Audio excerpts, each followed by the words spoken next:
Hey, what's up, Bible story lover? I hope you're doing good today. Thank you so much for your love and support and for always taking our time to listen to the podcast. And of course, for sharing as well. Thank you so much for that. Okay, so you are probably very aware of the phrase, the Proverbs 31 woman, right? You know what that means. That's basically from Proverbs 31, how the virtuous woman is described. So if you are called the Proverbs 31 woman, that's another way of saying you are a virtuous woman. However, today's story is about a Samuel 25 woman. You're wondering what that is? Well, it's a story about a wise, beautiful, attractive, intelligent, and beautiful woman. Let's get straight into it. Welcome to the Telling Bible Stories podcast. Experience the Bible come alive as we unravel its beauty using today's language. And now, your storyteller, TOLA Omoniyi.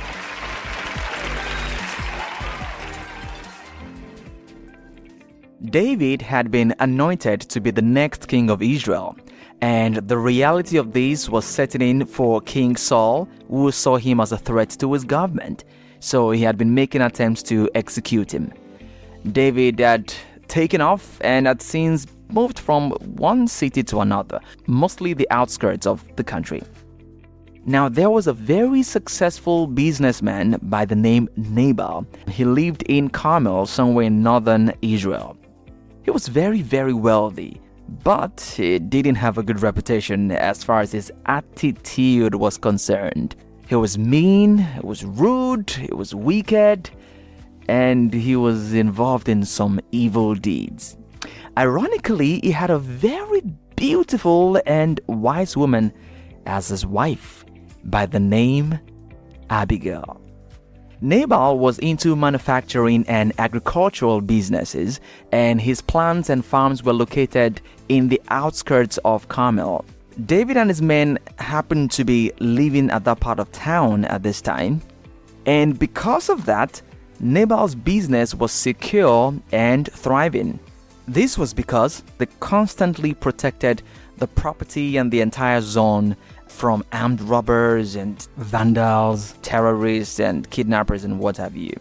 So at some point, David was running out of supplies, so he sent some of his men with a letter to Nabal. This was the content of the letter. Greetings to you, bro.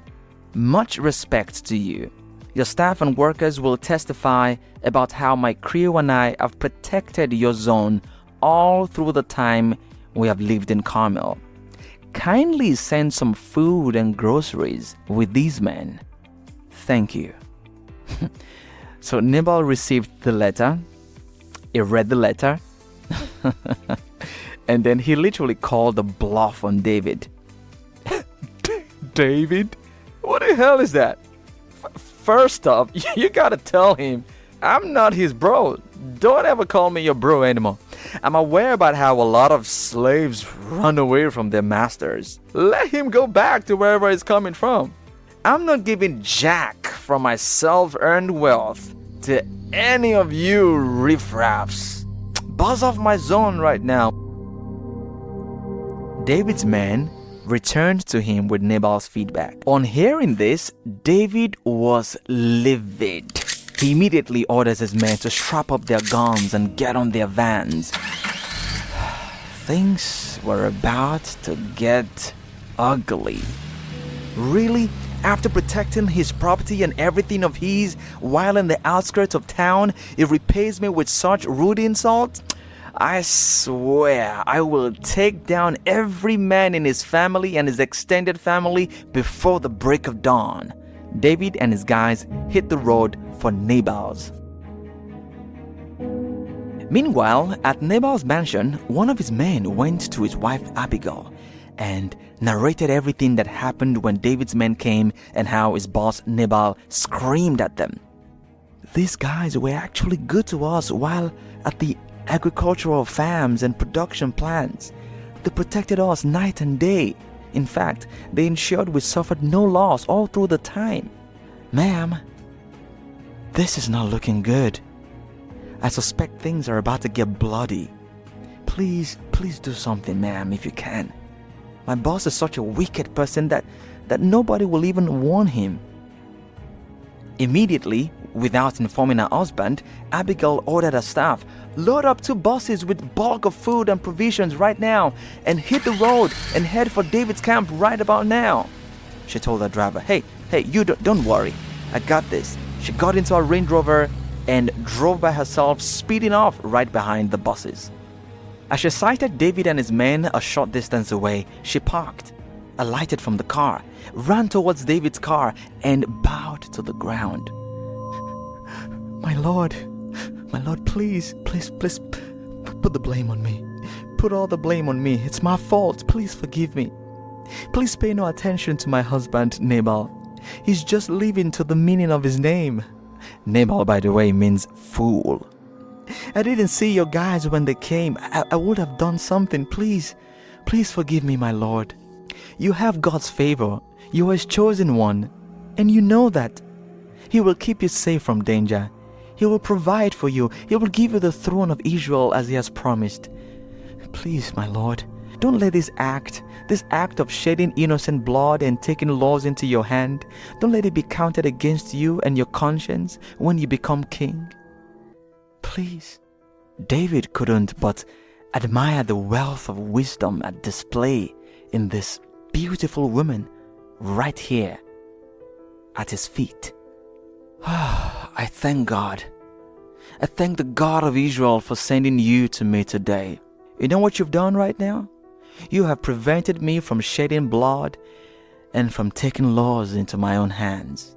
So David's men received the food, the provision, and gifts that Abigail brought, and he said to her, "Go in peace. I have listened to you, and I forgive him." On getting back to the Nabal residence, there was a luxurious party going on. Nabal was having a good time. He was drunk to stupor. So Abigail said nothing about the experience until the next morning when he was sober. After hearing the full story, Nabal had a stroke and fell into a coma. He was rushed to the hospital where he was for 10 days, after which he died. He was actually struck by God. David couldn't stop thinking about Abigail. After that encounter, he always marveled at her wisdom and diplomacy. When he heard of Nabal's death, he knelt down and prayed, "Dear Lord, thank you for keeping me away from doing evil. You have vindicated me yourself and avenged me the insult I suffered from Nabal. Thank you, Lord."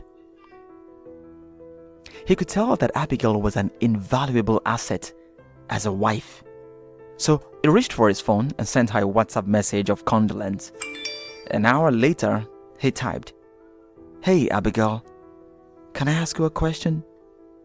She replied yes, while waiting on his reply to drop, as all she could see on the status was David typing. Then the question finally came, "Will you marry me?"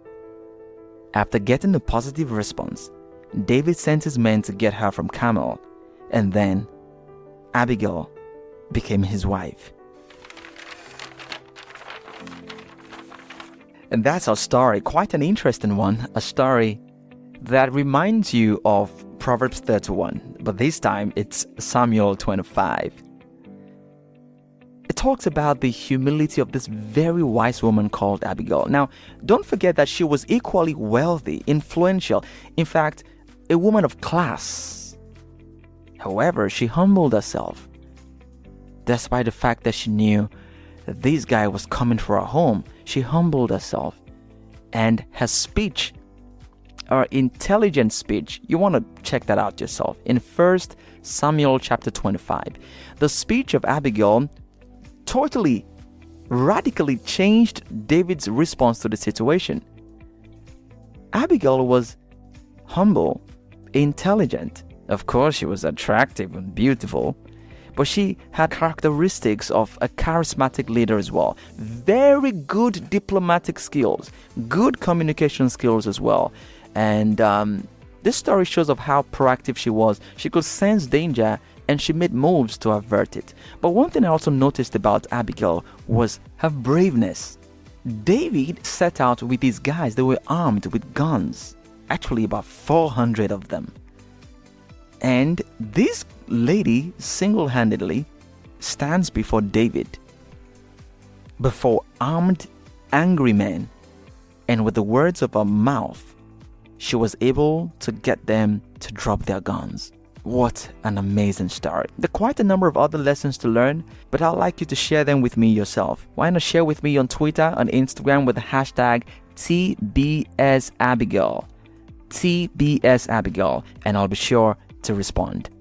Don't forget to subscribe to the Telling Bible Stories podcast, which is now available on Apple Podcast, on Google Podcast, on Spotify, on TuneIn, on Stitcher, and everywhere you get your podcast. And I ask for a favor, if you are listening via the Apple Podcast, I will be so delighted if you can rate this podcast and write a review. Thank you so very much. Till I catch you on the next Bible story, God bless you. Thank you for listening.